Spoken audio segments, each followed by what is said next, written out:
শ্যামা কখনো পুরুষ, কখনো প্রকৃতি, কখনো শূন্যকার হে।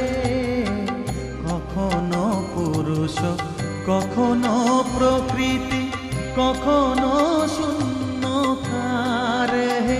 মায়ের সে ভাব ভাবিয়া কমলাকান্ত, সে ভাব ভাবিয়া কমলাকান্ত সহজে পাগল হলো রে শ্যামা। মা কি আমার কালো কালো